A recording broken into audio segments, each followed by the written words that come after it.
Awesome. And let's get some music for your campaign. The second I decide to go live, somebody zooms by on the highway, but it is too hot to close the window, so... Somebody has a racing strap on their car. Yeah.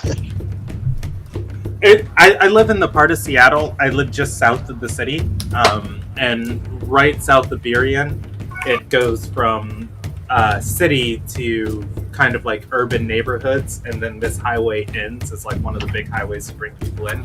So as soon as people get to my exit, they're just like, "No cops, time to zippy zip zip." And it's just like, cool, thanks. I was sleeping. You know, if you tip the PD off, there might all of a sudden one day be a Mr. Nice police officer sitting right at that end of that road. That would be nice. One of my friends had a tweet when all of these protests started. Just like, wait, if you guys defund the police, who's going to sit in a bush and clock me going 10 miles over the speed limit? I'll do it.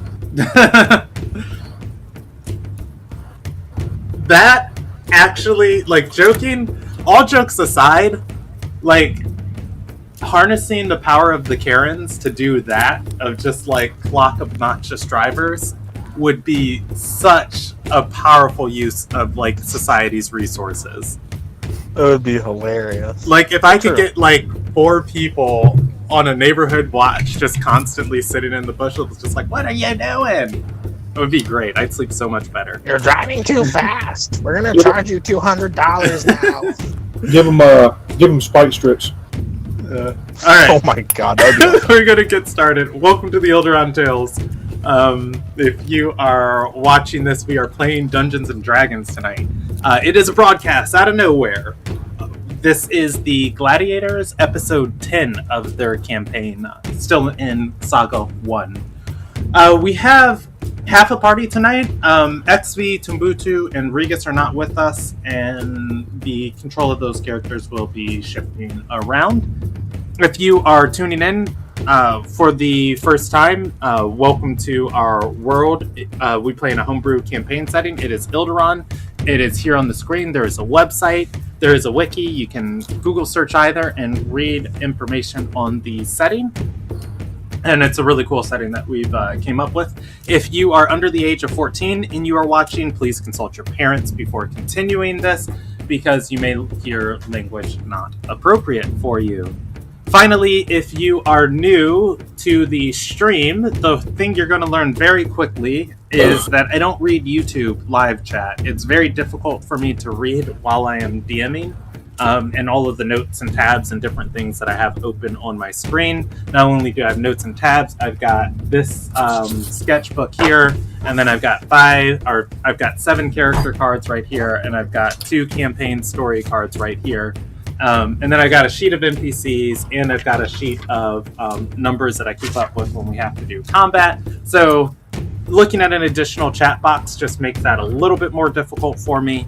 So if you want to message me during the session or say something, if you look in the link of this video, there's a link to our Discord. There is a live campaign feed right here. There's a channel that says live campaign in our Discord.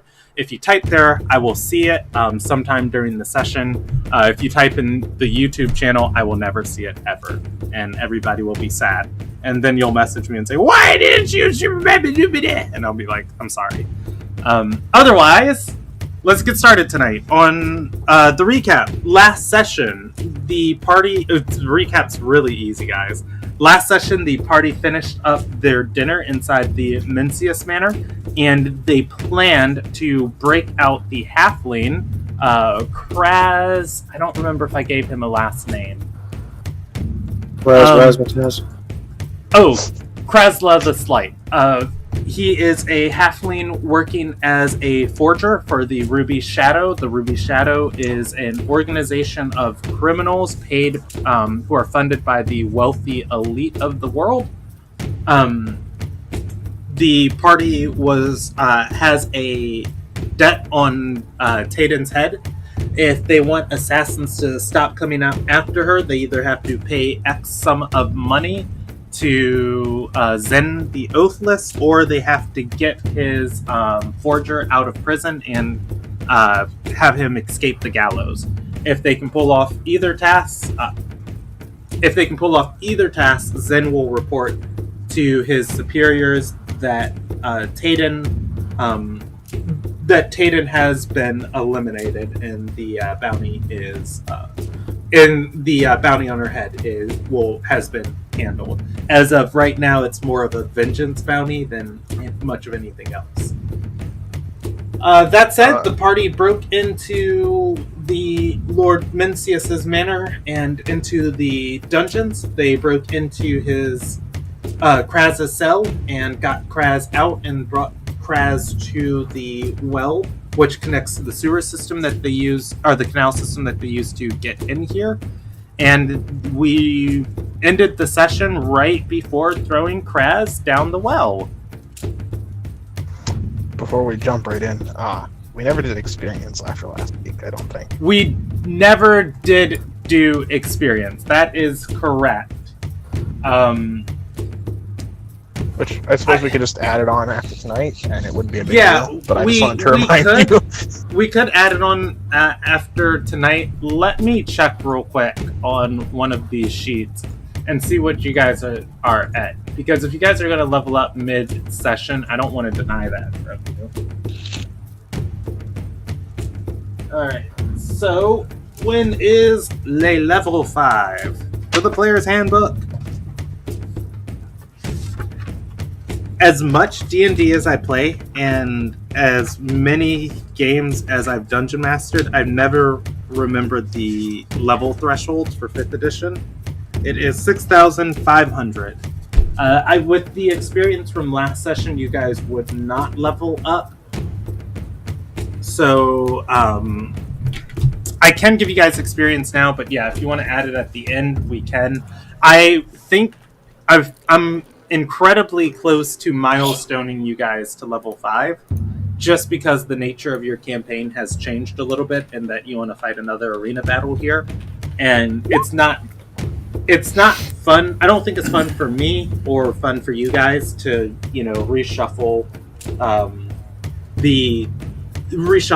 all the stuff I have at my disposal for this level and just throw you guys another challenging fight. Leveling up brings new threats and new challenges, and I think before the next session I might just borderline move everybody to level 5, because I like being able to work with new mobs and new creatures too. So we'll see. Alright, so let's jump into tonight.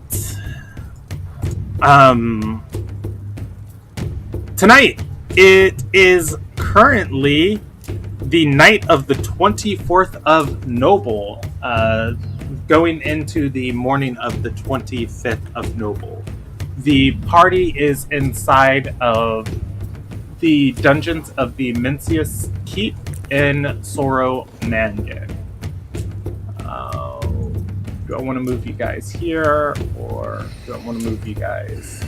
Pretty sure I have this other page set up.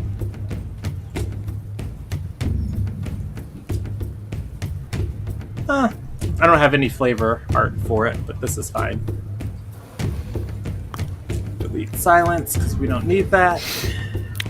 And the last thing I need is Le Krasla.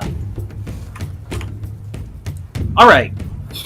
The party is inside of the room marked with the X above the well. It is the 24th of Noble.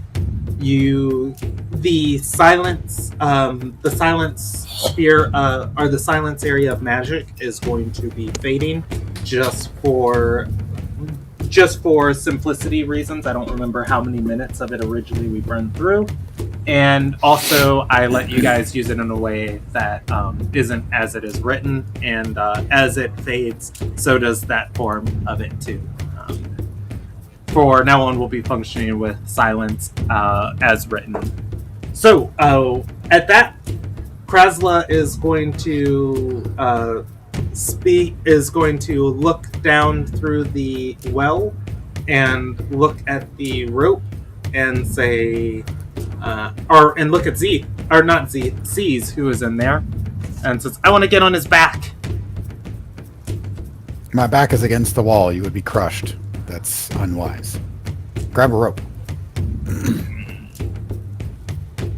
All right. Krasla's going to grab the rope. And he is going to try and descend down.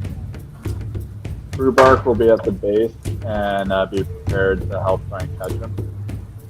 Okay. That's very fortunate because Krasla, while he doesn't seem very athletically gifted, seems like he has a little bit of trouble getting down this rope without, tumbling side to side, falling all the way into the water. But for the most part, he is able to get down, keep his balance as he rappels down the wall into the water, into the arms of Brewbark. Tumbutu is going to jump down, rappel down the rope next. Leaving Rhubarb will Z. also help try and catch him. Okay. Oh, XV is also up there too. XV is going to descend easily too. With that, it is only C's up there left inside of the room. There's me. Oh yeah. Zeeth and C's. Wait. Yeah. Yes, that's it. Yeah. Okay. Well, C's will help Zeeth down. Just hold on to the rope, and then when everybody's down, he'll shimmy his way down on his own. Into darkness and cold water. Yay. All right. Get out of here. As everybody descends down this well, you are back in that underground tunnel with the rushing water flowing through underneath the Mencius Manor towards the ocean. Going down current, I'm not going to make you guys roll any checks or anything, because generally, if you fail, you still go where you want to go. And there's a grate, and the water will just push you against it, so...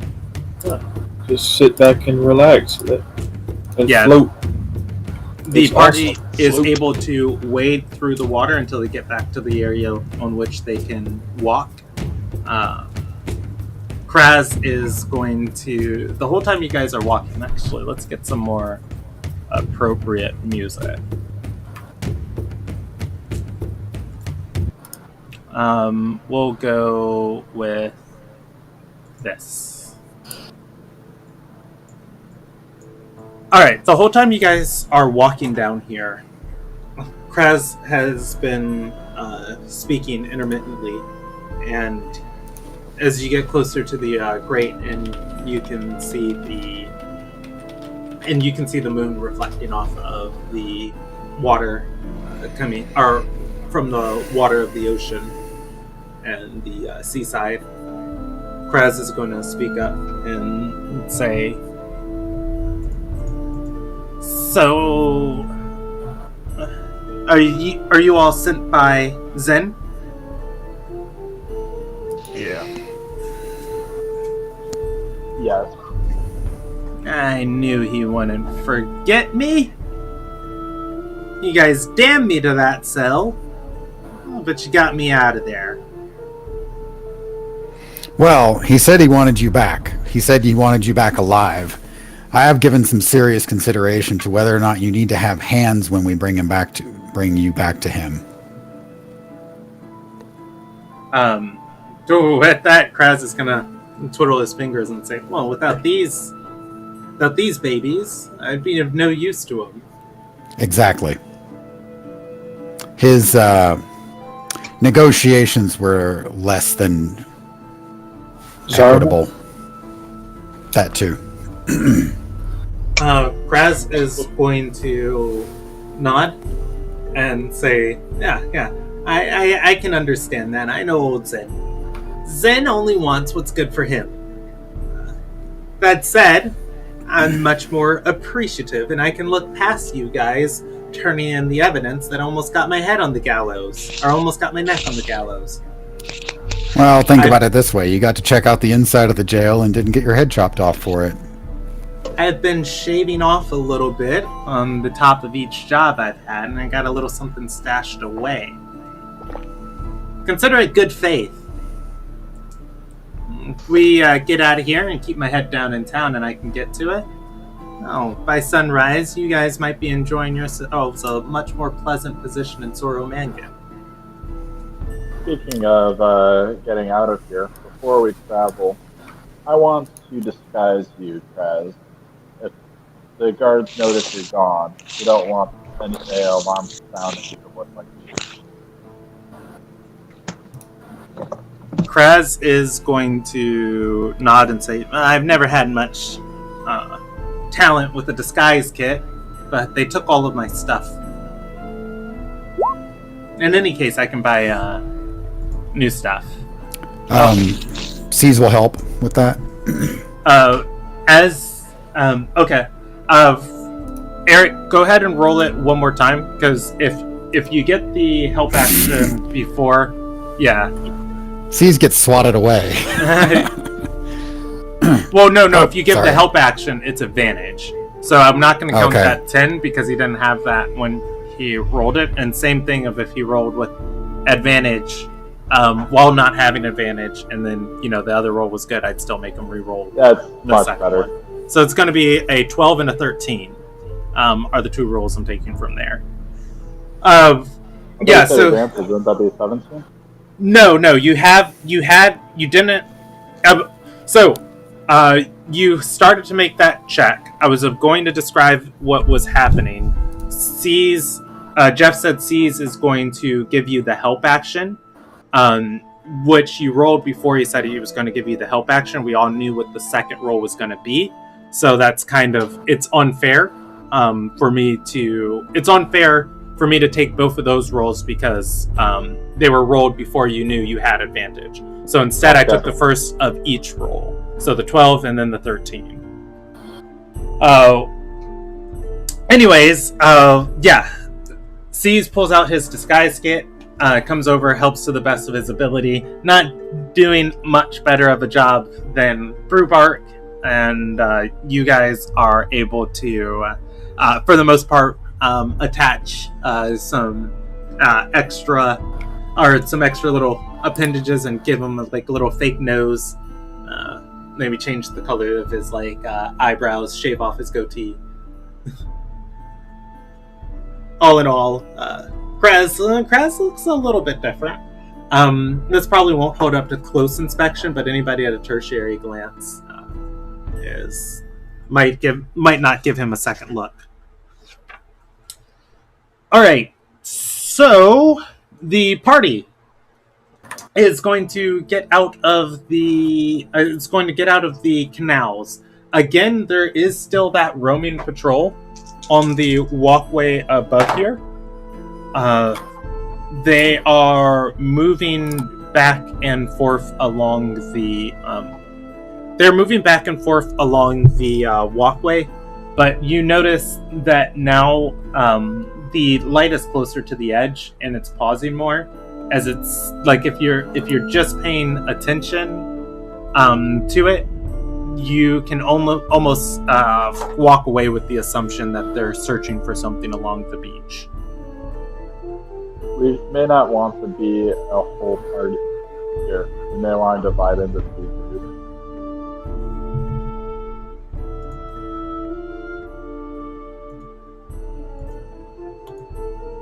Okay. That strikes me as this makes it likely for half of us to get caught, and they're looking. So that might be a bad idea, even if we don't have Chaz with us. Kraz is going to speak up and say, It's Krasla. Oh, Krasla. The guy the guy that's not getting his head chopped off tomorrow.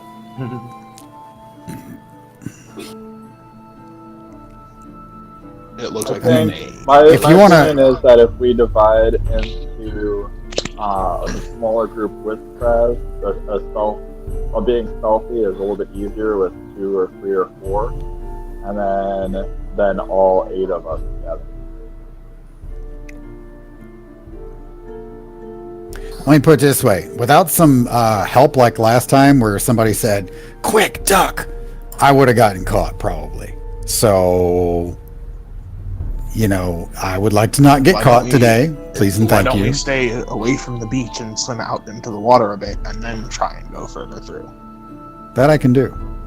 Actually, if you want to split up, and I'm just going to take a walk, and he points kind of out at the sea a little bit. I'm going to take a walk, and I'll come back in maybe up that way by the docks. Then that's fine. Kraz is going to say, but I can't swim against the ocean currents. Well, I'm not inviting you to come with me. I'm the I don't have to breathe crew.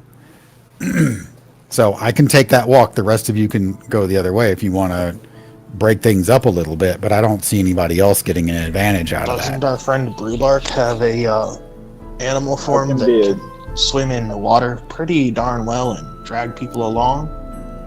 I could drag everyone. Okay.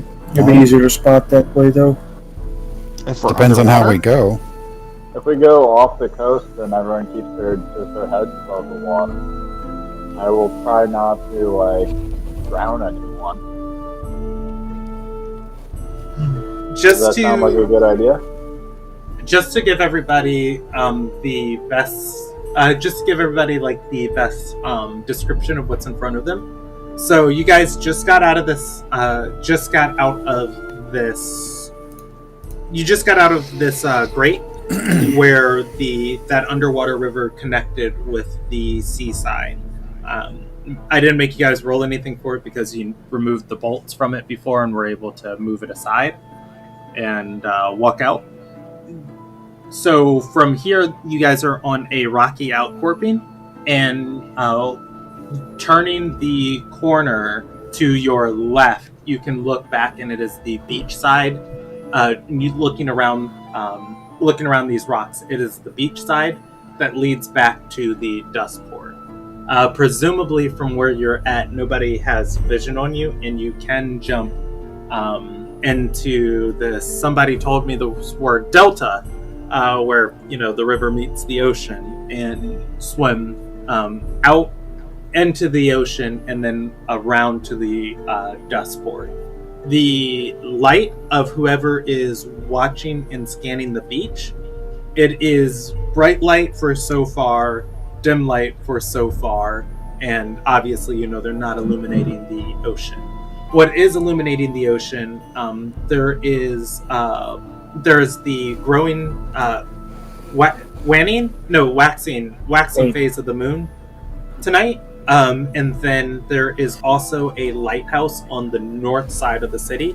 It is not the rotating type of beam of lighthouse. It is a large fire that is being stoked through the night. That is kind of a glowing beacon guiding ships towards the port. And of course, that's on the Twilight port side. So presumably, if you guys, like Chris suggested, if you guys get further enough into the ocean underwater, there won't be enough light for anyone to spot you.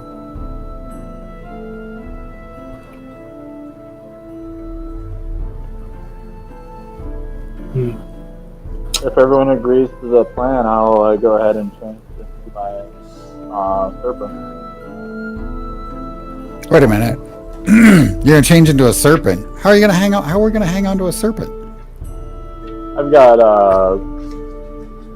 just tie a rope. Do you think something like a crocodile might be, or a large fish? Or fish are harder to hang on to. Well, we'll go with crocodile then. Actually, if we just put a rope in your mouth, just let it dangle out either side, that'll be plenty. We just hang on to that. Yeah, let's do that. Okay, let's do that.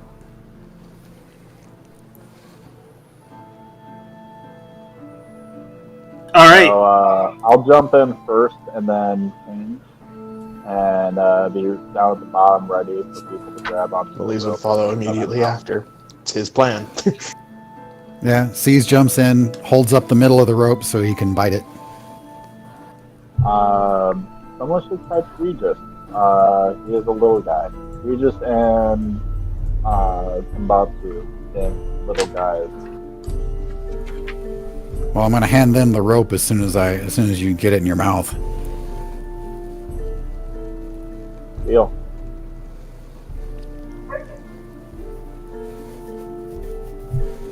Okay, this is weird. So you are pulling along the party. I'm fairly certain that a lot of everybody is going to go over your push-pull-drag, but also I'm going to have everybody's weight because it's water. And just to make certain, I want to... Actually, water, or being in water, takes your weight down by a lot, or quite a bit more than half. A person, like a corpse on the bottom, say 200 pounds or so, is about equal to a 30-pound rock. I don't want to know why you know this, Jeff. I'm a lifeguard. Okay, fair. Look, I did some work for the mob. I don't like talking about it. We don't talk about it. Just give me... okay, that's good to know. I'm just gonna... Just give me, 20 seconds to make sure there aren't any rules for this. And I just want to make sure, there's nothing I'm overlooking.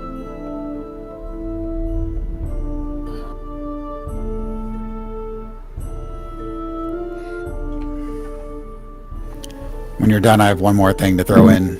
I can multitask. Go ahead and throw it at me. Okay. If a character is being towed like that and knows how to swim themselves, they can mostly support themselves or completely using a side stroke or something similar. Like just hang on with one hand and swim with all the other 3 limbs. If you want to say we're helping with our athletics checks or something like that. Okay. Let's see. I found the rules. Oh.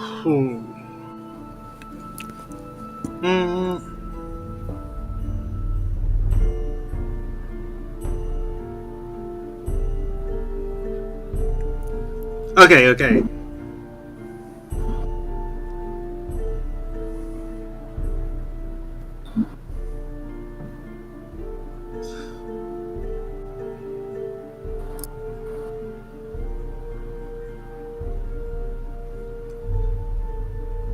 Alright, so let's do this weight real quick. Everybody, how much do your characters weigh? No idea. About 300. Alright, 80 plus... I'm gonna put him at 45. Call it about 400 with gear. Well, he's probably sitting about 250. Okay, 250 for Melise, 400 for C's. He just has 80 on him. I'm not sure how. Yeah, I already got gotcha. Regus. I'm gonna add another 45 for Le Dude. XV is going to be 95, and I'm going to do an average human weight. I think Z's about 110 or so. Alright. 10. Tumbutu.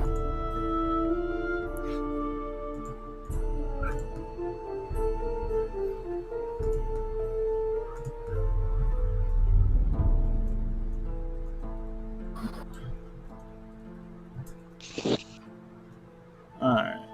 Plus... Whew. And the constrictor, you had given me the stats for the constrictor, I think. And yeah, was, I did. It's 15.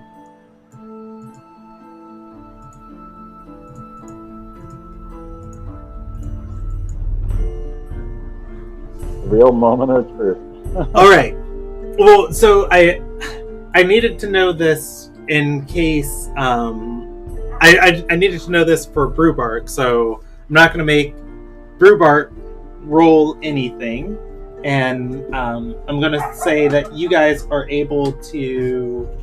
Brewbark is able to tow the party through the water, mostly as an eel. Pulling at this, but the party is going to have to be underwater for a good couple moments. For that, I'm going to. Let's see. How long would you guys have to be underwater? You have to get. Okay, that's why I needed to know this, because I needed to know the speed at which Brewbark was moving. Brewbark, you have a speed of 30 feet per round in the water. I'm going to rule that in order to evade the vision of the people up here, you're going to have to go at least 60 feet to get past any light, and it is going to be at least it's going to be beyond 90 feet, 30 beyond 90 feet, 120 feet to get past vision range.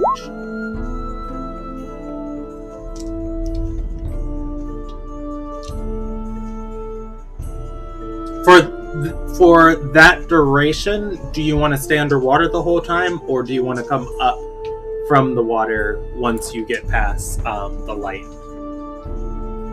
Honestly, I think under would be best, just to play it safe and start. I think most of the party would agree that we really don't want to get caught.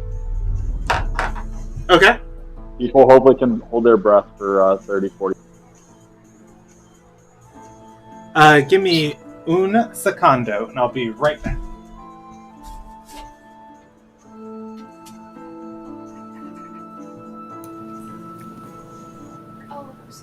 See if Brewbark can take dash actions while he's swimming to make it go quicker. Yeah, we just brought that up, and I'd have to do dash for. Now you got nothing else to do. Okay, a 30-second dash. So it's going to be 3 rounds of holding your breath if you dash. Dragging along the party, it is going to dragging along the party underwater. Everybody is going to be able to pretty much cling onto this rope. And just explain to me who is where along the rope. Seas is at the very Little end. people in the front. Melise is right in front of Seas. Okay. As The two and Regis are in the front. as you guys go under the currents, and Brewbark takes off into a dash, everybody is going to be clinging to this rope, and it is a murky gray mess moving past you. And the rope is going to get a little lighter as something detaches from it. As far as Seas is concerned, I'm going to rule that salt water doesn't hurt your vision. Good. Pretty much you are going to see through a shifting cascade. One of the small people has, in the darkness of the water, has let go of the rope. Can you grab him? Yes, they've evaded past. They haven't evaded. They've slipped past the grasp of 2 of your party members. Seas can try and grab him. I'm going to say at the speed Brubark's going, you've got one opportunity to. Okay, what's the roll? Give me a dexterity check. And if you're proficient with sleight of hand, I'll allow you to add your sleight of hand bonus to it. Oh boy. Yeah. All right. I'm gonna use one of my inspirations, I'm gonna use my regular inspiration for that. Okay, go for it. It can't get any worse.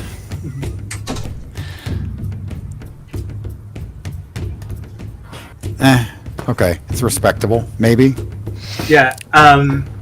As you go shooting by, clinging to this rope, it happens very quickly. The rope gets a little lighter. Brubark picks up speed. You see somebody reaching out, another person turning and reaching out, and then this person just, whatever this is, like that they're reaching for, it zips by you, and you see the face and body of like a halfling, and you reach out, and again, like you just miss his hand. Okay, let go. All right. You are able to do so. This happens after you've been underwater for about 6 seconds. Okay. We'll try to swim over to... Presumably that's Kraz, but he's not actually sure. Whoever it was, he'll swim over there to him. You are able to do so. Okay. Actually, Kraz is going to have less movement speed than you. Okay. You have a movement speed of 15 per round inside of the water. Kraz is at 10. Okay. You see Kraz desperately trying to keep up with this like 60 feet per round of movement that Brubark is like zooming at, but he is drastically over, like out of his depths. There we go. Well done. So being proficient in athletics, how much, I guess, lifeguarding type stuff would my character potentially know? Let's see. Because out of character, I can say I know 3 different ways to tow this guy and keep him mostly underwater so that somebody looking wouldn't be able to see him easily. I mean, Seeds did a lot of work in Ilderon. A huge portion of Ilderon's population is coastal. So, I mean, I would say to some extent Seeds would have access to a good bit of that knowledge. Okay. So he's basically going to grab like the back of his shirt, assuming he's got something that's pretty sturdy looking on. Mm-hmm. And he's doing a side stroke, so he's got one hand free, and he's going to hold him so his face is just barely over the water until he feels him breathe, and he'll pull him under for a few seconds and dash, and then pop him up just a little bit so he can breathe, and then dash. Not letting him at all drown. Fine. No. Fine. Whatever. You're welcome. I'm kidding. All right, so mission accomplishing. Yeah, Seas is able to do that. I rolled a check for there'd only be like one moment where he's envisioned for the person who is on this walkway, and I'd like to clip over to that right now as they rolled a 2 on their check.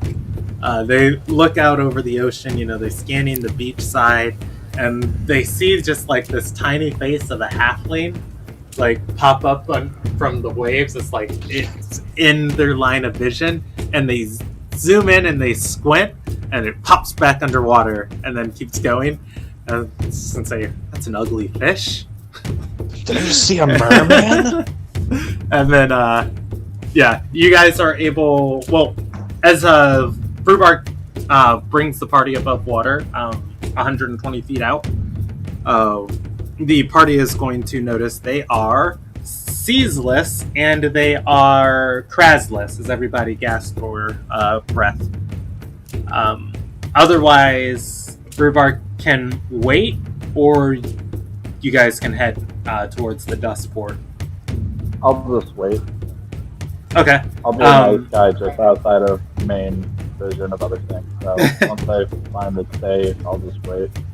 A few moments later, sees popping Kraz above the surface of the water ever so often appears. Kind of looking like a dolphin. Yeah. I'd like to imagine more so that Kraz is on his back and he just he flies out of the water, majestically. Kraz shakes his hair, the water glistening in the moonlight as they go back under. It's actually more like a turtle that just barely surfaces, pokes its nose up, and goes back under. But where there's extra sputtering and, could you stop? Otherwise, the party is reunited. You are able to paddle your way to the docks of the dust port. Each person getting up onto the dust port one at a time. And Kraz is going to wring the water from his clothes, and he's going to say, "All right, tell Zen that he'll be hearing from me in a couple hours. I'm going to lay low at least until Mencius's guards sweep the city. I might go out to the orchards. In any case, I'll make sure that you're all well compensated. You did well. You didn't leave me behind." He points at C's. In spite of you letting go of the rope. He's gonna shrug and say, "Ropes really aren't my thing. Avoided them once already."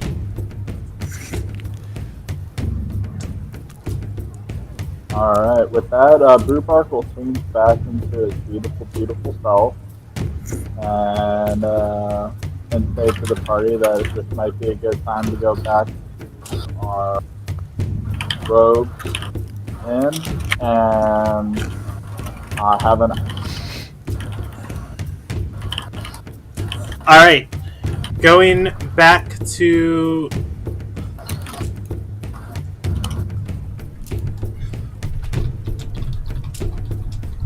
the Charming Rogue.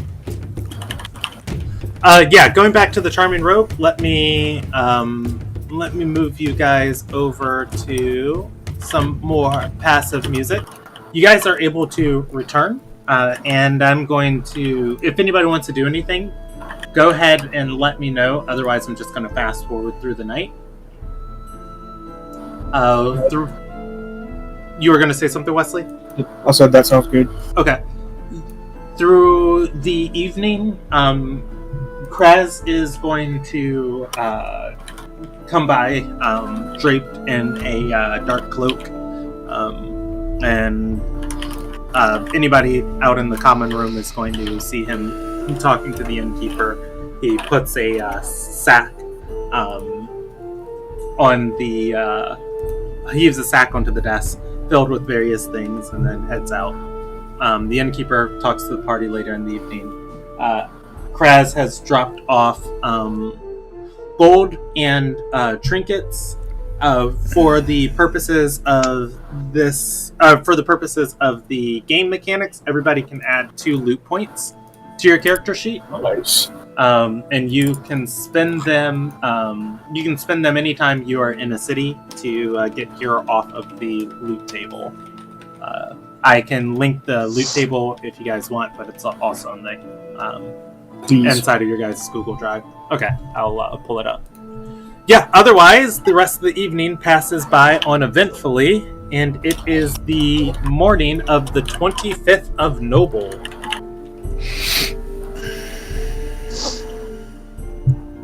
Yay, no more jailbreak, yeah!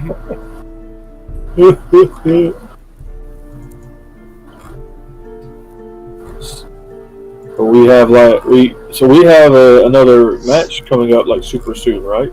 No, you guys have a good amount of time until your next match. The ninth day is the next match.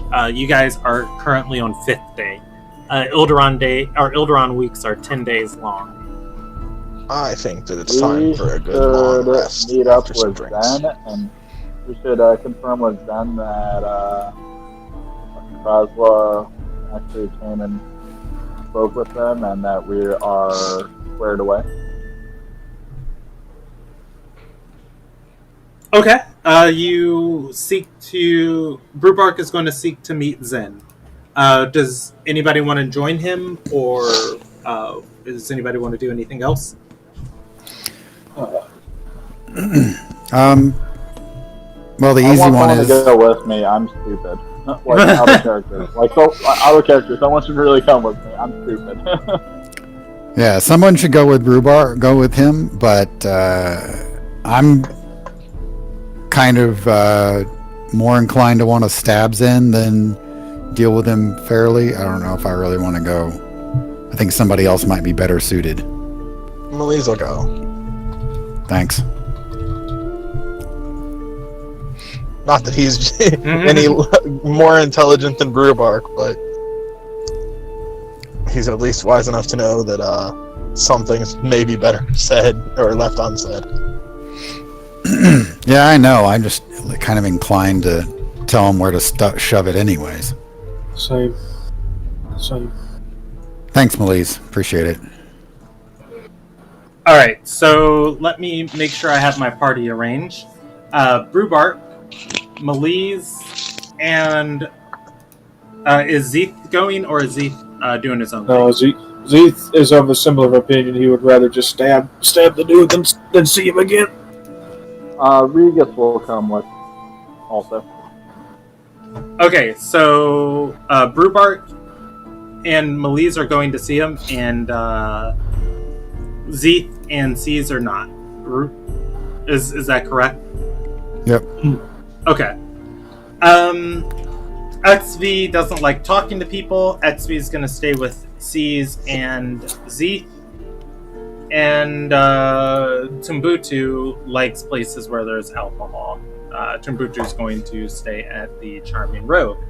So Brewbark, Melise, and Regis are going to go off to find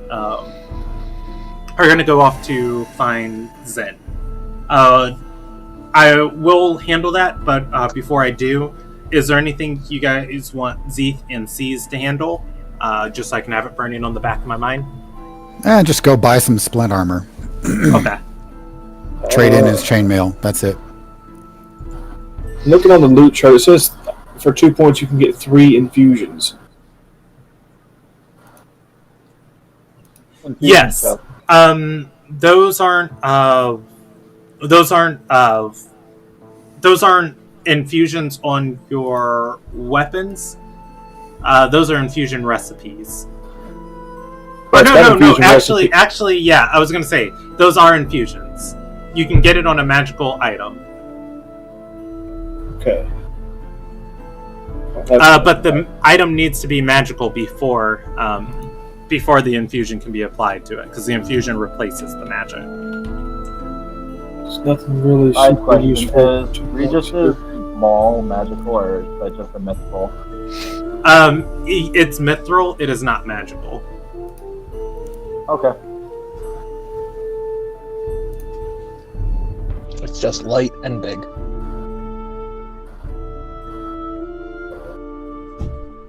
Let's see. Yeah, nothing really super useful on this loot chart for 2 points. Now, are you guys?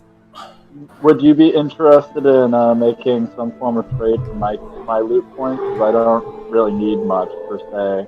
I like to shape shift, so if I use it, I'd probably use it for money. But Yeah, loot points later on are there. You could potentially use mine now, and I'll take it down the road. I do allow you guys to pull together your loot points to buy bigger things off the table. I have a question for you guys, though. I don't believe this is my first time awarding you guys loot points. I'm pretty sure I've been giving them out at intervals of 1 so far in the campaign. Not that I recall. My notes only show an initial Yeah. 1 loot point that I started with, and that's it. Okay, It's been cash. Yeah, I was supposed to say, I think you started with 1, and then I gave out 1, and then this is another 2. Because Tumbutu has recorded on his sheet before I just went in and recorded this others that he had 2 loot points. So it should be a total of 4 that you guys have had if you haven't spent them on anything. No, I mean, See, I only have the 2 that we just got as far as I knew. yeah, I had the 3, but I didn't spend my first loot point. Yeah, I had one that I started with, and then borrowed one from somebody to get a moon-touched weapon, and then I don't have anything until just now. Okay, Should we? so in in the interest of fairness, I'll look back through the recap notes. But for now, everybody function as if the total amount of loot points given out has been 4. So if you've only spent 3, you can add 1 more to your sheet. Does that make sense to everybody? Sure. Yeah. Yep. Actually, if I could borrow 1 from Bruberg, I can actually get the item that I've been looking for. Deal.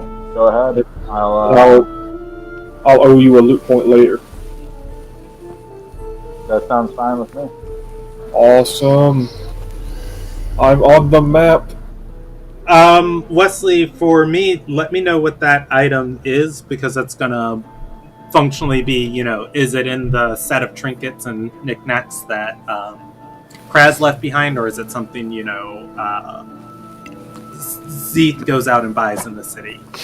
Okay, I'll go ahead. I'll tell you what it is, and I'll send you a message. Okay. Cool beans.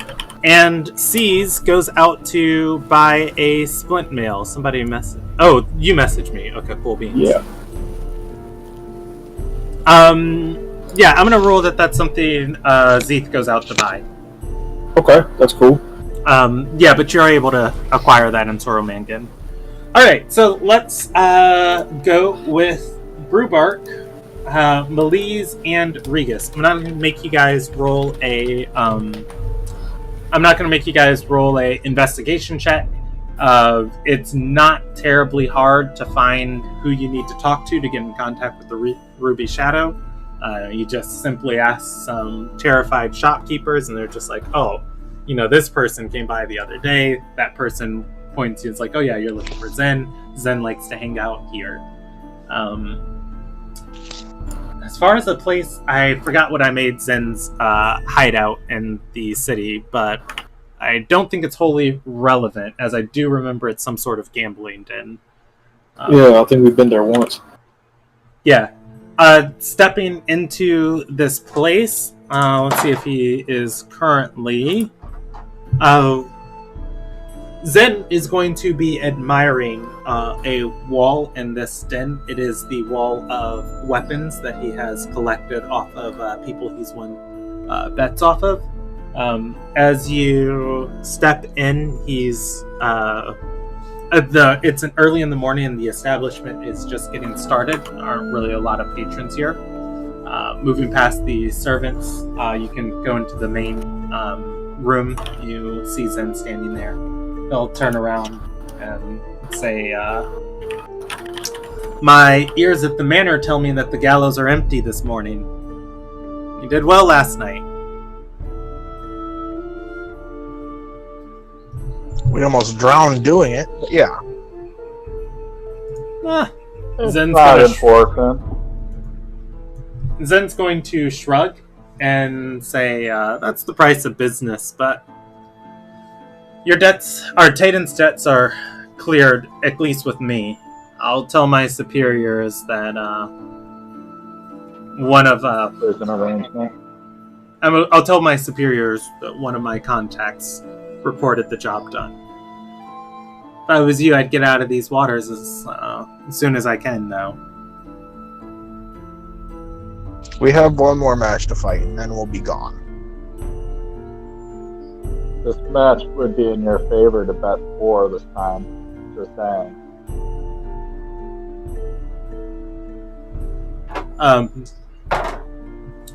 Zen is going to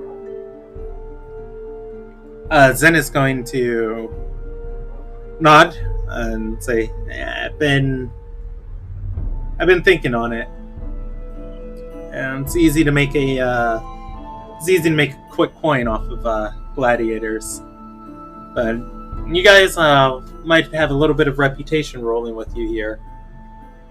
I don't know if I'll be betting against you or betting on you. Not much money to be made, though, going with the crowd favorite.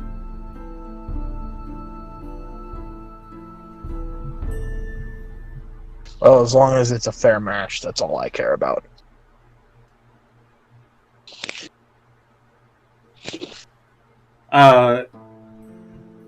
He's going to look down at Regis and say, I am interested in acquiring that mall off of your friend, though. Regis is going to hold it and say, fuck you!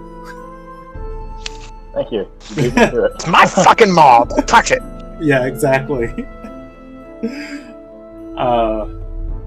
Zen will chuckle at that.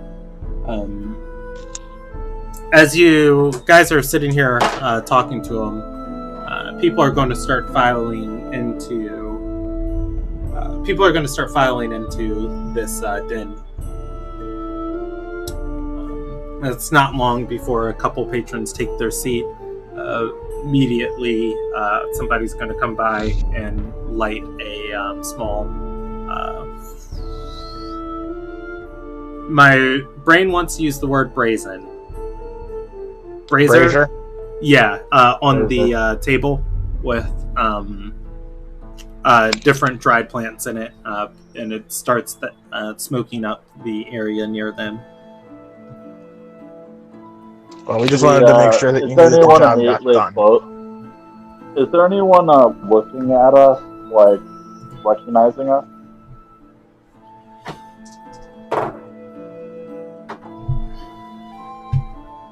Give me a perception check for Brewbark.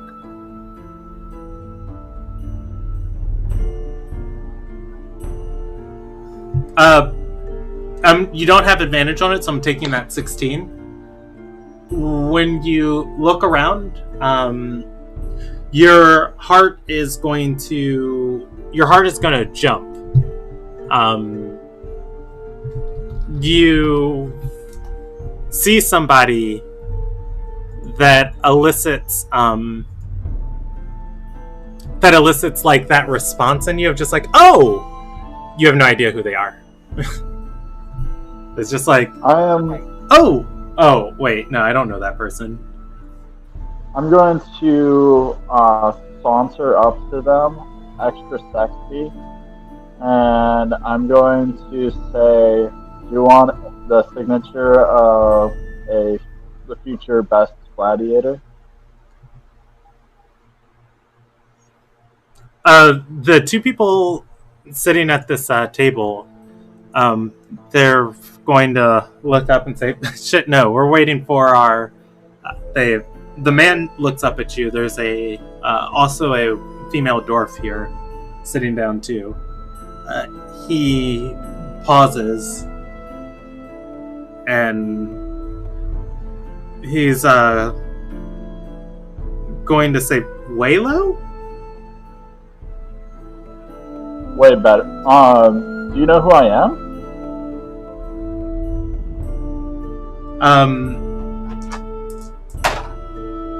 He's gonna say, no, must be happenstance. You just reminded me of a... He's gonna say, you reminded me of a pirate I had a run-in with. Draylo's very disappointed, doesn't say anything, just turns away and starts walking. Sad puppy. The dwarf is going to say, "That really looked like him."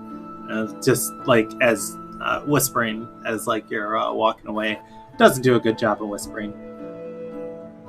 Did he say Wayland? Way low. Way low. Okay. Is there any? I'm gonna ask. Who was with me? Melise and Rodriguez. Melise. Have you ever heard of Waylo? I'm not from this area, so definitely not. Well, he's a pirate. You could always do a little not insight, like a knowledge check or something. I'm from a land, like I'm from in the middle of a forest, surrounded by giants. Never mind. You've met a total of people that you can count.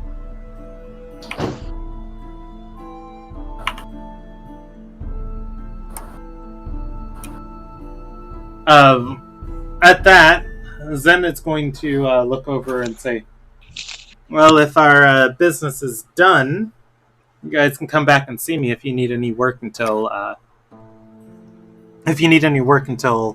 your arena match." I think we'll be all right until our arena match, but thank you. He's gonna nod and walk to the table of patrons that first came in. He pulls up a chair and sits down and says, "How about a game of dice?" He snaps at one of the employees, and they're going to pull out a gaming set and come over to the table. Otherwise, Brewbark, Melise, and Regus can leave freely. Yeah, I'm out of here. We do. Let's run away before we get scammed. Scammed or stolen from? Mm-hmm. Wait, check our coin places. Alright. So, jumping over to C's and Zeeth. Zeeth, you can buy that item for the appropriate amount of loot points off the loot table. C's, you're looking for splint mail. You can buy it for... Or, Zeeth. No, C's. So, Zeeth, you can buy what you want off of the loot table. C's, you're looking for splint mail. You can buy it for the price out of the player's handbook. Okay. That price... What can I get for trading in his chainmail?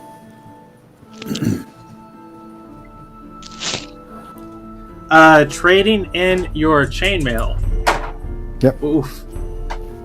This chainmail's been kept in pretty good condition. Somebody is willing to offer you 55 gold for it. I'll take it.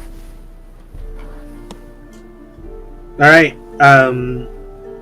Trading in the chainmail, you can buy splint for 200 gold pieces. Okay. I have enough gold straight up to do that, and he'll spend some time working on the extra padding upgrade. Okay. And I don't remember what race you went with, but do remember that armor adjustments in 5th edition don't stack with armor. No. He's Warforged. That's one of the racial upgrades. You can install 3 things in a Warforged. He's got a concealed weapon right now. He's working on extra padding. It has nothing to do with the armor.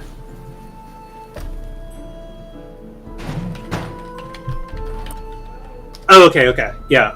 Well, also, didn't original Warforged have wasn't there one of the races that had a base armor adjustment in them? Yeah, he's just got a +1 for being Warforged. That's as long as he has armor.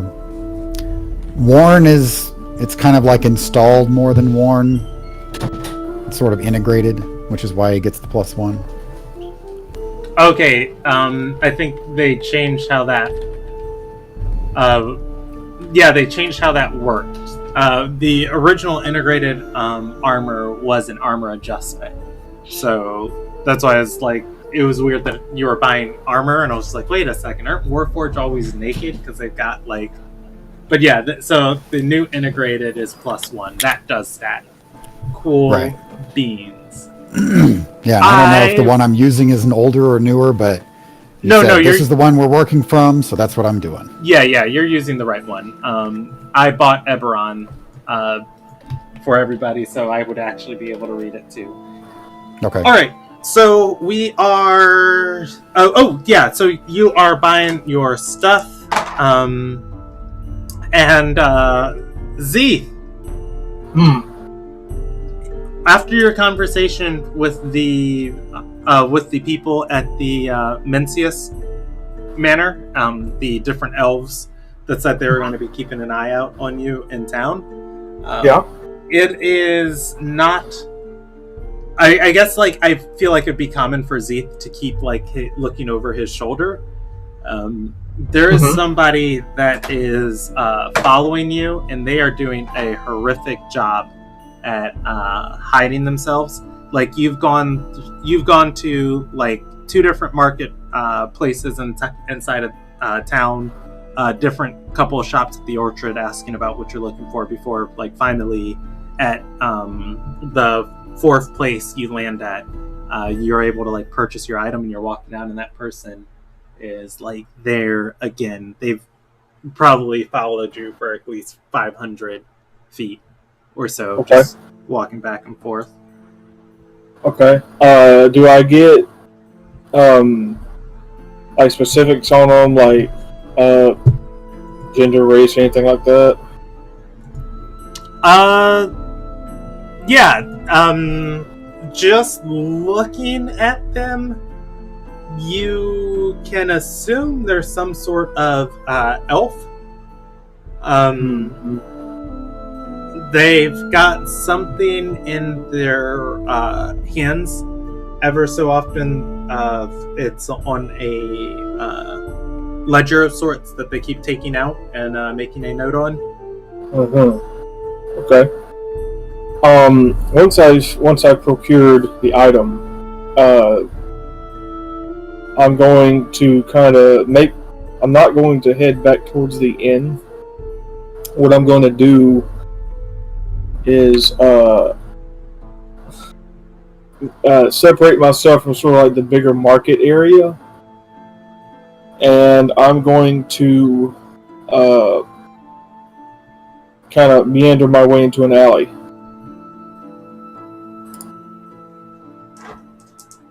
Okay. Are you trying to make it appear as if you haven't noticed them, or are you just openly trying to lead them towards the alley? I'm going to be nonchalant about it. I'm not going to make it super obvious that I know that I'm being followed. Okay. Yeah, let's see. I'm going to roll a d4 for which part of the orchard you're in. 1, 2, 3, 4. Counting from the bottom up. Let's see. 3. You are just outside of the songs, so I'm going to rule that you are right there, where I marked the exit. As you move into an alleyway between 2 houses, you're able to stand in an alley that leads towards one of those areas where a well is in town for different people to come and get fresh water. You're in the alleyway that leads towards it. This person,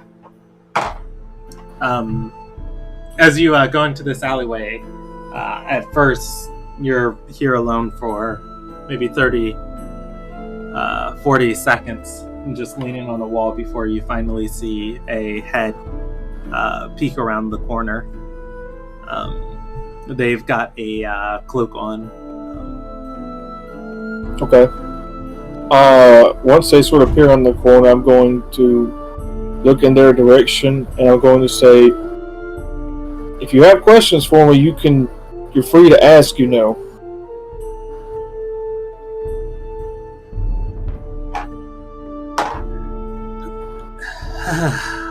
The person goes back around the corner. You don't see anything before finally they step into the corner. They are slightly tall, not towering over Z, but definitely, like, if they were closer, somebody Zeeth would have to look up to. They're going to approach almost timidly, pull out that ledger,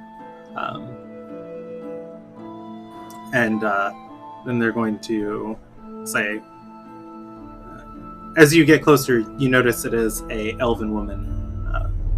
You're going to say, can you sign this? They extend the ledger towards you. You can see it's a scene of it's a sketch of Zeeth and his companions inside of the arena. Oh no, this is unexpected. And he's got his blindfold on. Wait, I shouldn't say that. Well, maybe he's gonna take it and kind of pull up one side of his blindfold to get a better look at it. Like, yeah, I can sign this. And he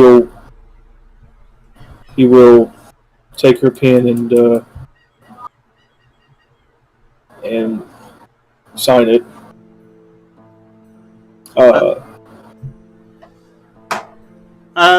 She's going to say, I've never seen an elf of your type before. I just wanted to make sure I got your ears right. Well, they're not too special. But it's flattering. I've never had someone draw me before. And she's going to say, oh, and I mean, the way you guys stood up to a lander and you fought with such dignity and honor, it's everything that the Feyfellin Arena is supposed to be. It was inspiring. I'll paint this eventually. Well, that's high praise. I appreciate it. He's going to extend a hand. I'm Zeeth.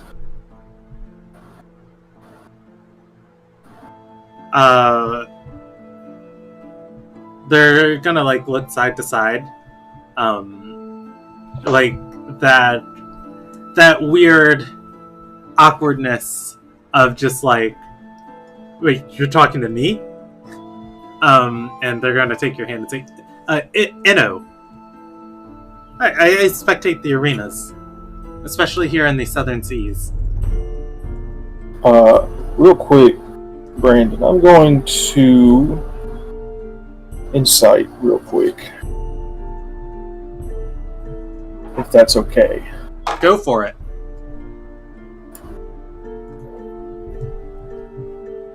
Do we have a fangirl? What are you trying to? Meanwhile, pick bark is burning. I'm just trying to figure out if this is all just an act. Or like a cover or something. If it is, it's a pretty good one. That's fair. I got that name written down. Well, if you're interested, we were planning to do one more bout on 9th day before we moved on.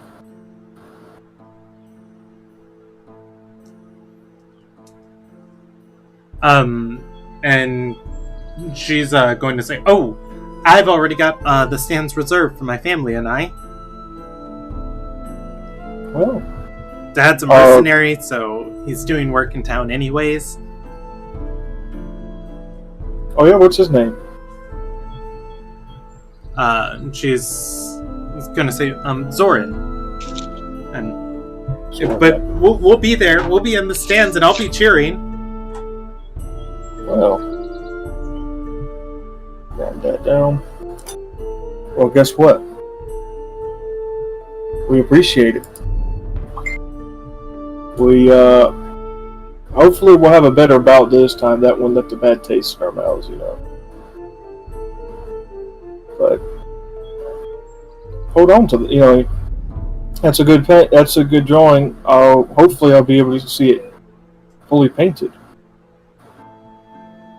She's gonna nod, taking it back.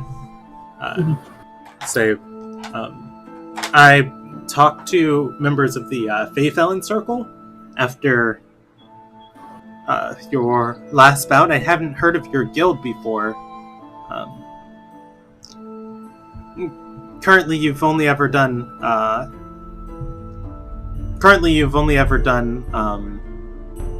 Oh my gosh, what are those matches called? Exhibition matches, but you're undefeated.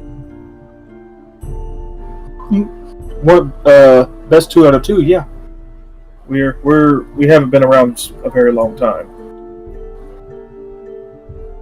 I think if you win a third, that's what could really solidify a record like that. Who knows? With that, you guys could go all the way to Mentori. That's the plan. We're gonna walk this road as long as it'll take us.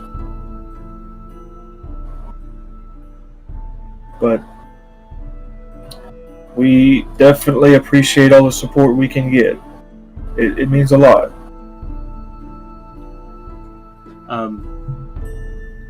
She's going to nod and say, if you could, and she'll flip through her ledger and pull off another sheet.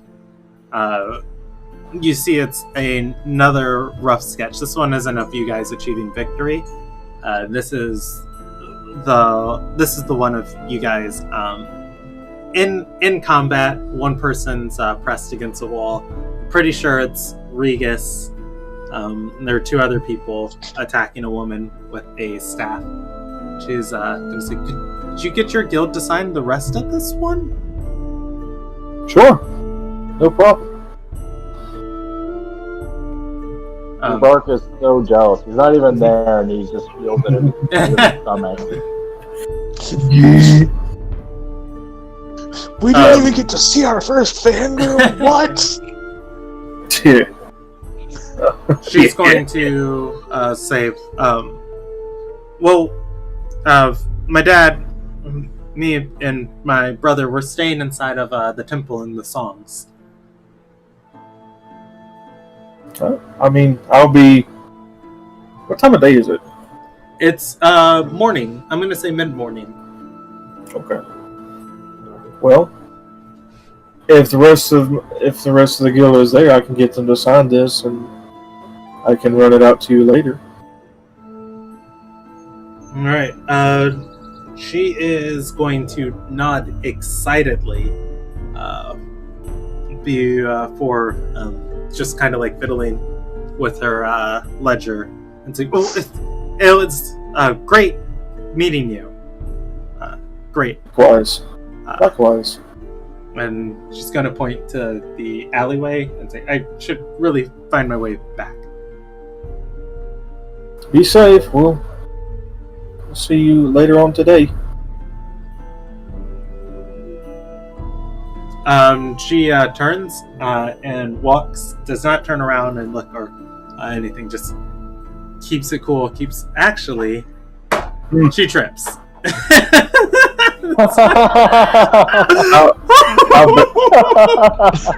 How bad is it? It's a 9 on a dexterity check. She's just like, all right, cool. You did well. You kept it together. Just come on. Just get out of the alleyway and oh my god, what is it? And she's face plants. Oh god, it's probably a Korean drama. Yeah. Again, up on her feet, and she's gonna say, "I meant to do that. It was a joke."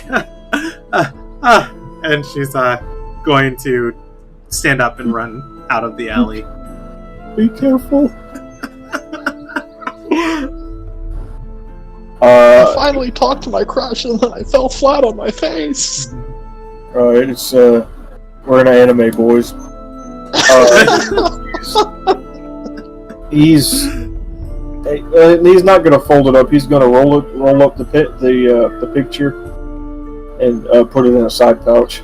And he kind of stands for a moment. He's like, huh.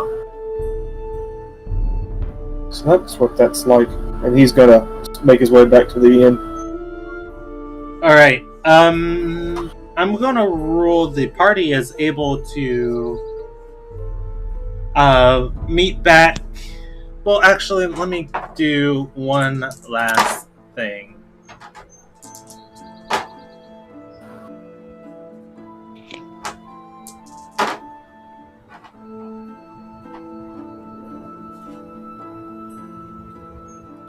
Alright, the party is able to meet back together.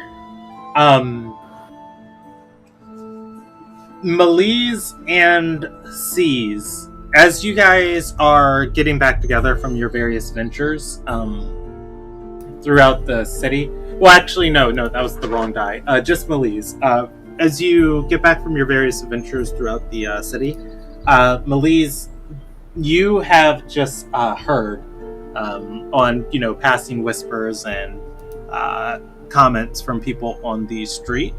The town is having a hard time getting produce in.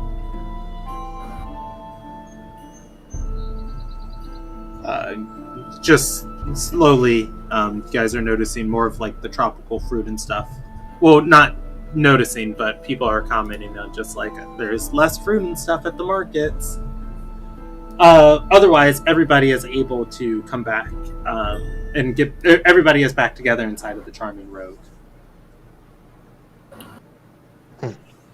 That's weird. I'm going to come in. That will get so I've got some news. He's going to pull out the drawing and kind of set it on the table.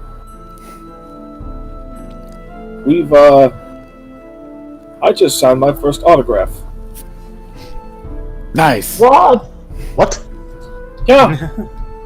God damn it, Batman! And, what? Yeah, this elf lady is like following me all around the market, right? And so I'm like, oh well, it's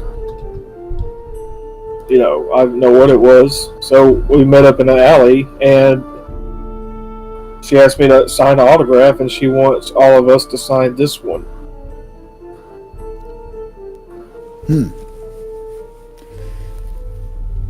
So we have an actual fan now. Well, her whole family's a fan, apparently. Excellent. We should all meet them. Well, I promise. They said they were going to be there on 9th day. I'm supposed to deliver this back to her and her family later today. Said they were at the Temple of the Songs, I believe. So, maybe. Well, he's gonna grab it and sign it. She seemed forthright, from what I could tell. Well, the following is weird, but I've seen similar behavior in other situations. Well, from fans and such.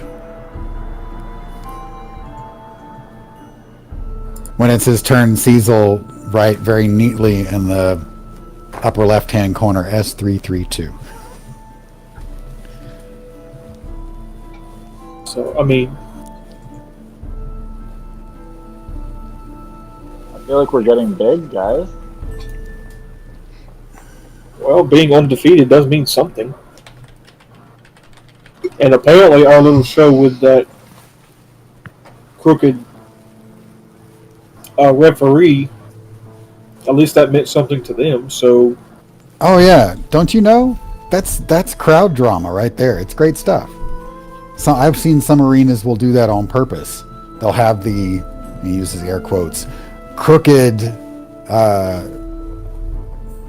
referee guy, and then the two gladiators get into a fight over which one is right on top of the fight that they just had, and they're kind of getting the referee into the middle of it, and they all get dragged apart, and it's great fun. Yep. So I guess this is kind of it was kind of a win-win situation. For us, it was win-win. For the referee, maybe not so much if the arena or the Faith Out Circle gets a hold of them. Yeah. I mean, I would, group arc is, to the entire group, say, maybe we should post for a picture, or a drawing or a painting that we can have as, like, our emblem or something. Let's wait till after we win this next match, and then we'll do it.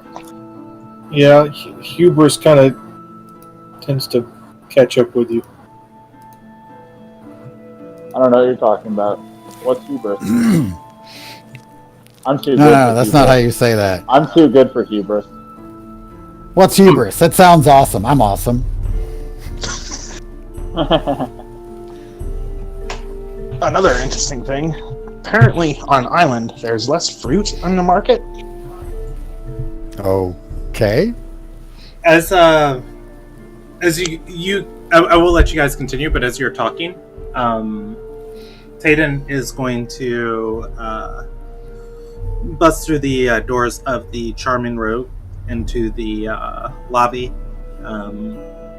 with a bit of exasperation or exuberance. There we go. That's the better word. Exuberance. This is a big difference. Those are very different, yeah. Yeah.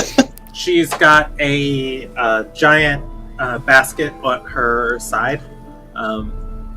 In it, she is tossing out plump green things to different people as she comes in singing, just singing about the guild Pain and Blood and saying, come to the arena on the 29th. Bet on them if you will, and bet against them you'll fail. And just spreading good cheer. It's like, well, that's where all the fruit went. It's the Now boss. that's a sponsor. It's the boss. Boss, look at this. And I'm going to show the drawing. We got a fan. Yeah, she's going to look at it and she's going to look at it and say, well, that's a rough sketch. You might want to hire an artist to do something proper. Or wait, somebody made this for you? She asked for our autographs. Well, isn't that a delight? And then she's going to take one of these mangoes and toss it towards Zeeth and say, think fast. She misses. The mango goes against the wall. No! In any case, she's going to grab another and toss it more gingerly towards... I have two mangoes. Yeah. She puts the basket on the table, and she's going to say, "Oh, I know you guys were only passing through Soromangenn, but it would be an absolute sin not to indulge yourselves on the wonderful fruits that are produced from the orchards or orchids. No, orchards. That's the word." I think I should probably go to a temple and purge myself of my massive amounts of sinning then. Mm-hmm. She's going to say, nonsense! You have no idea how difficult these were to find. Normally... And what am I going to do with it? I'll eat it. Yeah, she'll tilt her head and say, they don't design you with the ability to taste? They don't design me with a need to eat. Oh. That's I'm terrible. built for war. There are other things. Me too. I run on fruit. Mm-hmm. I eat squads of skeletons for lunch. Those are fun. Ew. I mean, At which case, like, I feel like she'd be putting one in front of like each of the party members. She'll just reach over to the one in front of Z, or in front of C's, and nudge it and roll it as a wobbly roll towards Z. I have 3 mangoes. You know, I feel like because it's going to be relevant, I need to roll on how many are left. There are only 4 left in this basket after she distributes them to you guys. She's going to say, in any case, the harvest of the orchards has basically screeched to a halt, so... Didn't heard about that. She's going to shrug and say, some creature from deeper within the reaches of the islands saw to it that they enjoy the fruit just as much as everyone else, or more so. Nobody can really dislodge the thing. Dislodging creatures? This sounds like fun. Sounds like dinner. This sounds more like something that I've had to deal with before. She's gonna say, well, you might not want to. I heard it was Why a dire lizard of sorts, or was it a giant lizard? It ate several of the several of the farmhands. I'm not delicious to lizards, and also, if it bleeds, we can kill it. I don't want to kill it. I want to meet it and find out about it. Can we please go? Like now? I want to become a giant dire lizard. You know how cool that would be? Maybe we go see the port lord first and see if we can get something out of doing this. I like getting paid for eating squads of skeletons too. Metaphorically speaking. I could potentially charm this away, and we don't have to kill it. As long as we get paid and helps our image. Yeah, it makes us look good. Town hero, something like that, and arena winners. Yes. Regis yells out, and we can fucking fight it too. Here's my maul.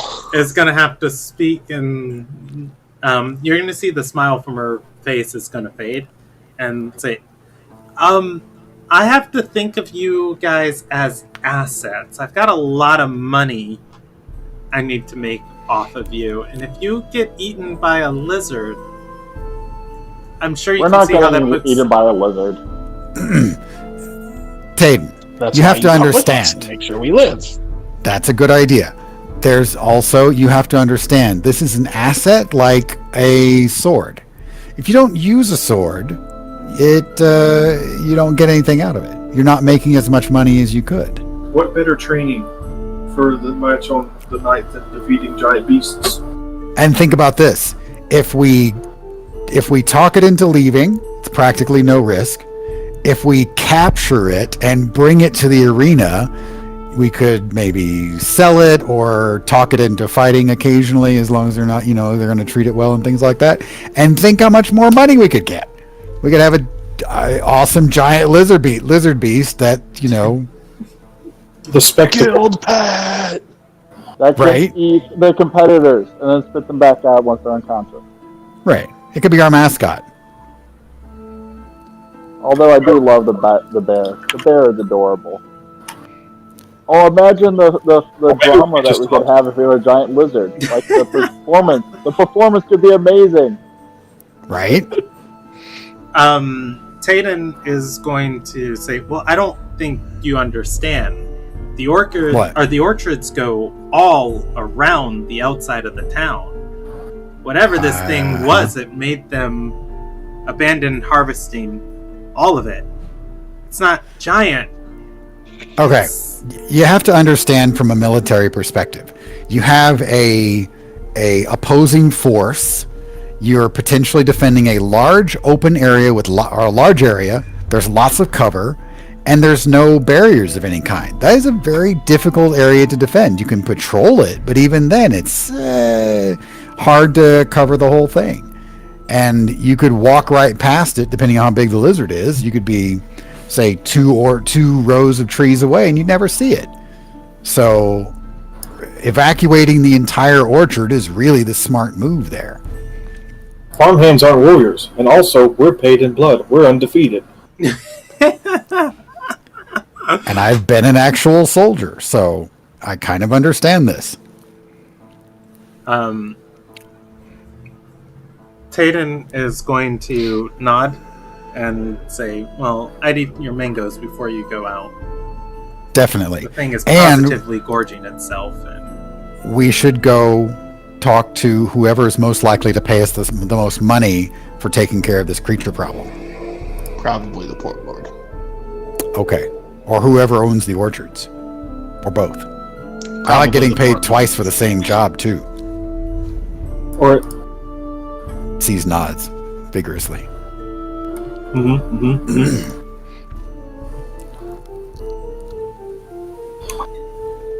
So yeah, you have a sword. You need to pull it out and use it from time to time, or you won't make any money. You just have a sword, and then it's just something that weighs down your belt on one side. right. It's also a lot less threatening if you haven't killed anybody with it in a while. Tayden is going to stand up, grab her basket, and say, all right, I'll go see what I can find out about it. we got this, boss. Don't worry about it. Well, then I'll go back home and start packing up my things.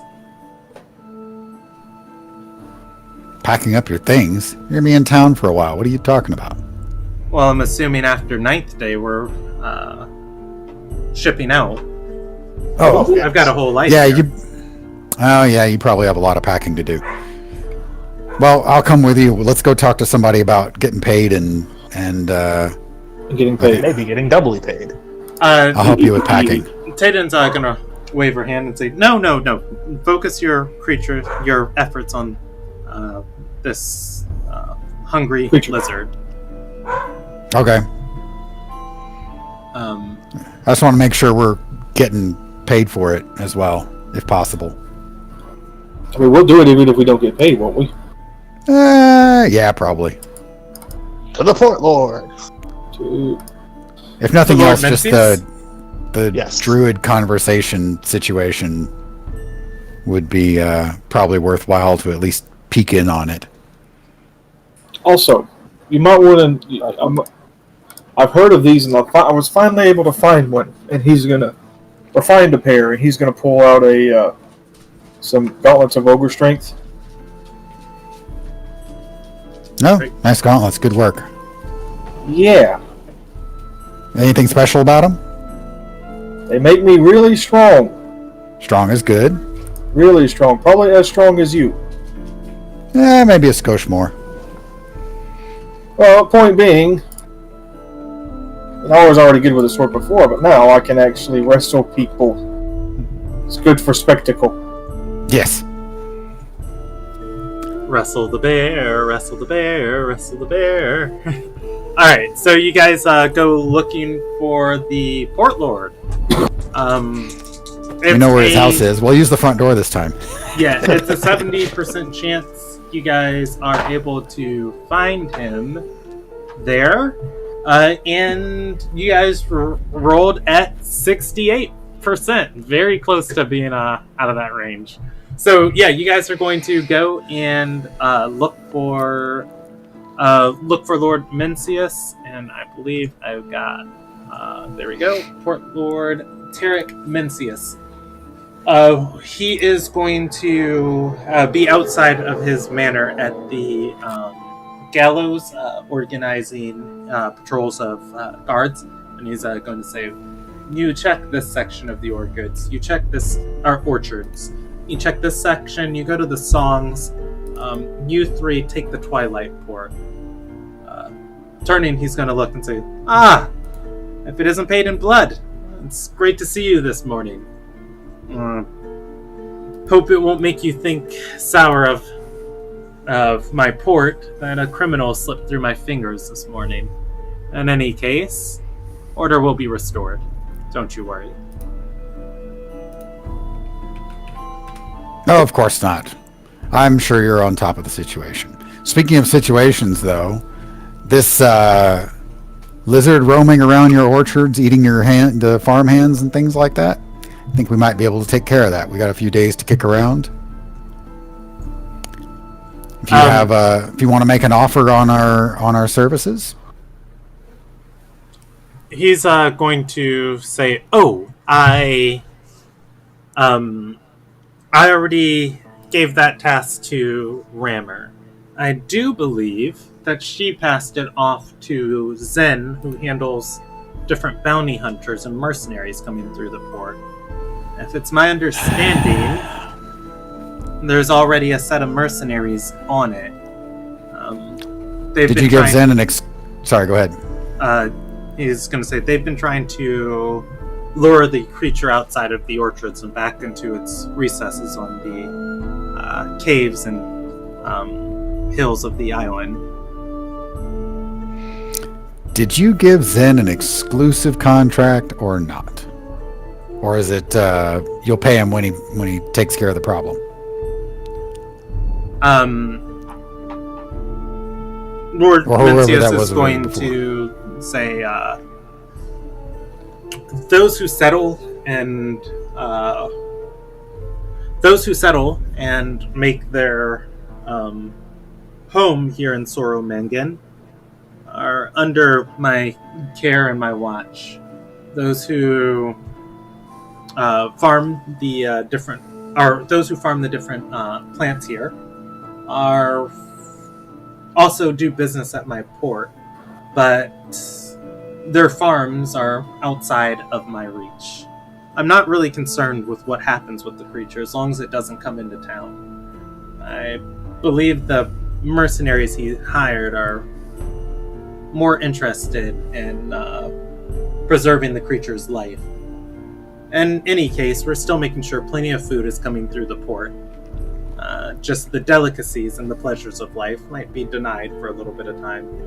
I don't think the creature will make its home in the orchards long enough for the harvest to be lost. That is, if it doesn't gorge itself on it. So, all important points, but the question was, did you give him an exclusive contract that he is the only one allowed to potentially get paid for taking care of that task, or is it open? He's going to look to one of the groups, and he's going to say, Rammer, stepping forward, you are going to see the wood elf that first approached you guys. Invited you to Lord Mencius's manor. She's going to say, yes, my lord. He's going to say, do you know the specifics of the deal you worked out with Zen? She's going to say,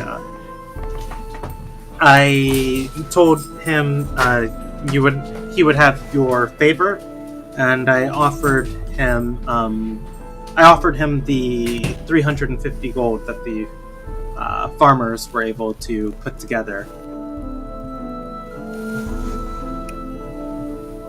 So was it an exclusive contract? She's going to say no, it wasn't exclusive. However, I did give him half of the payment already.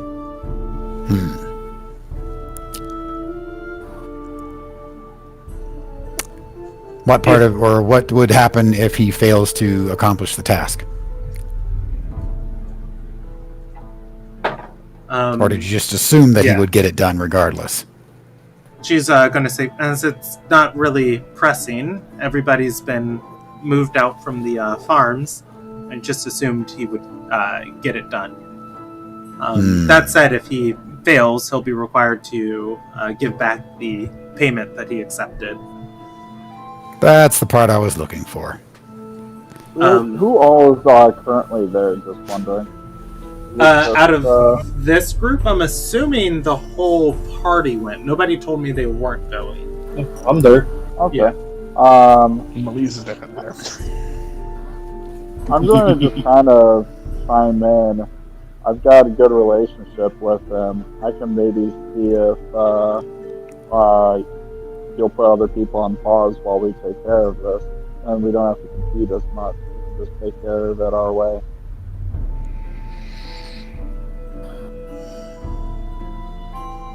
Maybe. I don't think that's We don't have to burn a bridge we just finished repairing. I was gonna say, because do we Seas honestly kind want of to fails cause at more whispering, issues but I like with the pissing Ruby him Shadow? off.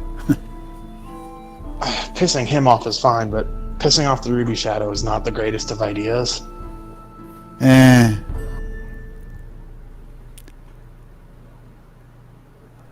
We're not stealing their stuff this time. cutting in on I the mean, You didn't say that we out loud. aren't, but we are, in a sense. Well, it's been a long time since I've actually done that, so that's a completely different thing, and y'all weren't involved in that, so I guess you don't have that experience. But I don't know, it doesn't seem like that big of a deal most of the time. And here's the other thing. If we go work this through him, do you know how much he's going to pay us? A lot less. Possibly nothing. How much was the half that you paid him already? What was the amount that you're going to pay for the whole job? Half. Rammer is going to speak up and say 175 gold.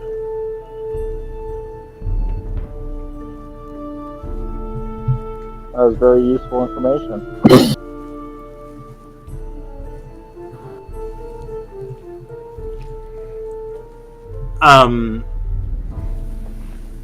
As you're standing there, Lord Mencius is going to say that that payment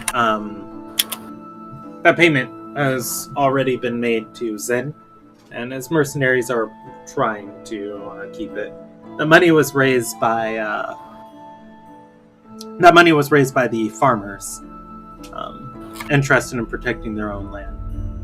If you do this, I'll throw in 200 gold and leave Zen to his own devices.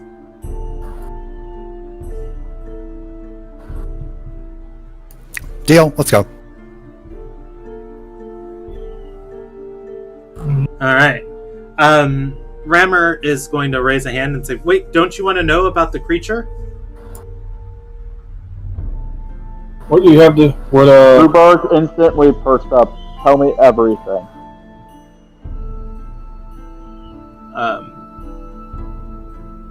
She's going to say, "Well, in my experience, coming from Cedal, creatures are either giant or dire.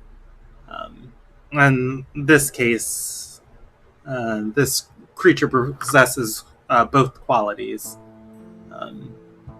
It's large, salamander of unfathomable proportions,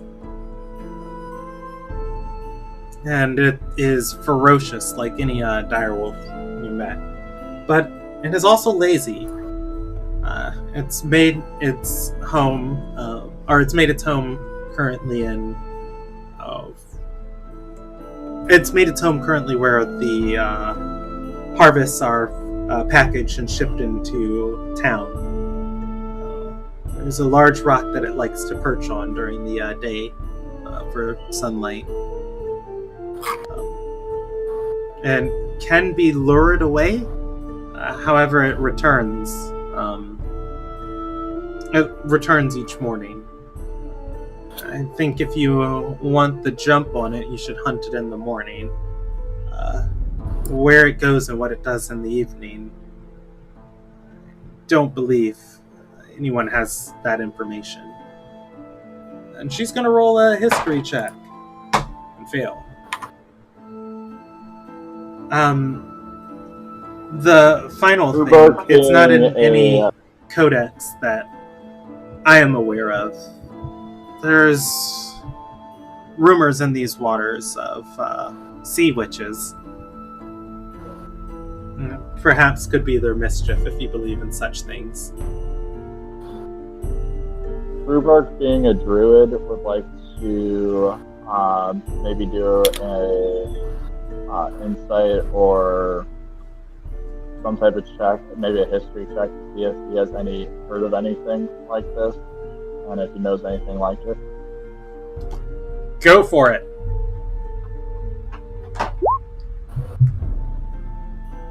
It is going to be incredibly difficult for Brewbark. I'm going to take that as a intelligence roll for Brewbark. And I don't want intelligence. Intelligence is horrible. Okay, I'll try. No, you can keep that 17. I'm just going to take your intelligence modifier for it. The whole 0? Yeah, so instead of 17, that's going to be 14. All right. Yeah, Brewbark, thinking on this, it's not like any creature you've ever heard. The idea of sea witches, though, sends shivers down your spine. It's not uncommon in other areas for strange magic to permanently alter creatures. And some places you've heard of people even awakening birds. Again. Nobody would do that. Alright, so with that, if you guys are just like marching away from Lord Mencius, you can head out to the orchards. So I haven't explained past the town, just because you guys haven't really gone out there. So as you take either of the main roads leading outside of town, it's thin at first, but there are lined. There's a little bit of distance between town and these trees, but each of the trees are planted in rows, so much as so that they can be harvested. The ones closest to town, very tame, obviously, the newest growth of this forest. But as you look up in the distance, these trees start getting a little bit taller, a little bit thicker, some reaching over each other for sunlight, and all of these near the town have been well picked of whatever would be growing on these trees. As you continue to travel through these orchards, and you get to the thicker section of them, you're going to notice several structures where you expect these structures to be where the different workers of these farms and plantations, there we go, would be staying. However, these quarters are all empty. Going on beyond here, you're going to be going into the heart of the plantation. And I would like time to roll that up in depth. I did expect like a little bit more RP for this session, so that's I can run it, but I want to run it. I want to run it as a good monster hunt. Like if you guys understand what I'm saying. I don't want to just be like, you go here, you find the creature, and you stab it. So, is everybody comfortable with us ending here for the night? That's not going to be a stab, by the way. But there might be a look at that. There very well might be stabbing. Alright. Oh, well, you know what? I think a better way to end this, as you guys go to this, you guys march out through the orchards and you go to this house where farmhands are supposed to be staying. You can see on the other side of the house, there would be like a broken window, and there are like 4 trees, probably just like split and tilted as something has barreled through them to come to the window in the house. The path of broken trees and parted orchard leads deeper into the plantation, and that's where we'll end. I kind of wanted to, before we went and did this, to drop the signed drawing off, since it sounds like we're going to be gone for a while. Mm-hmm. So is that something I could take care of now, or should I wait to do that, to handle that a little bit later?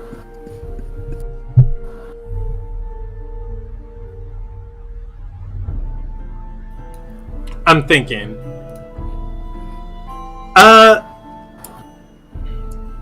Man. Let's handle it next session.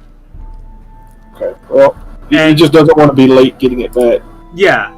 Yeah, like, because I could definitely imagine, like, you guys going out, to this farmhouse, seeing it, and it's like, hold on a second, we might not go back into town and drop it off.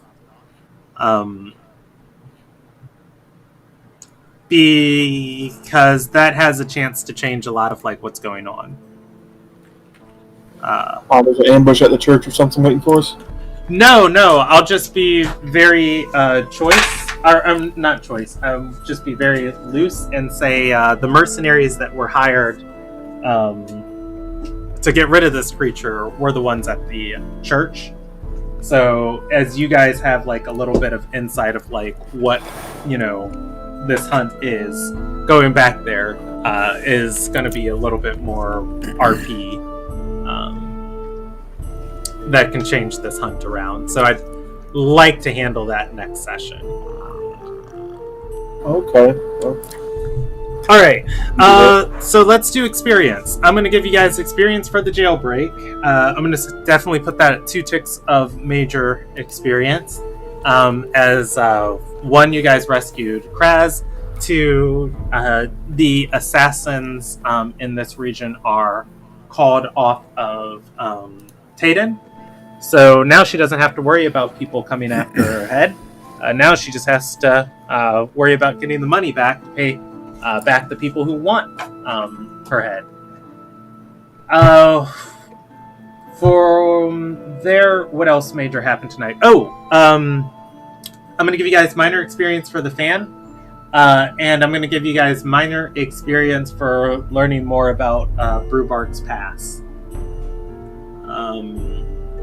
And I am going to give you guys minor experience for the monster hunt, just because it's a kind of in-between story I made for you guys, so you don't have to, so it's not, well, we wait 4 days, and then we fight, and then we go. Just kind of give the setting a little bit more flavor. Let's see. Is there anything else major that happened tonight? We didn't die in the jailbreak? Yeah, you didn't die in the jailbreak. You know what? I'll give you guys minor experience for not butting heads with Kraz too much or selling him out. Because that was also a path of getting the debt cleared with Zen, and then just like going to Lord Mencius, and it's like, by the way, Kraz is hiding out in town. He said he's going to go over here. Also, maybe for getting in and out of the jail without alerting anyone. Yeah. The jail is its own tick of experience. Okay. So I'm going to say 800. I'm going to say 1,000. I'm going to say 1,600 for tonight and last session.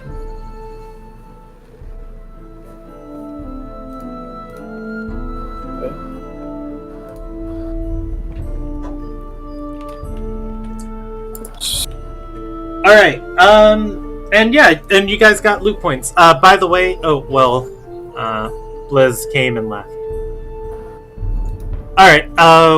That's where we'll end. And your guys' next session is going to be on Sunday, the 28th. It's might be the quickest in succession that you guys have played, and I'll see everybody then. Yay.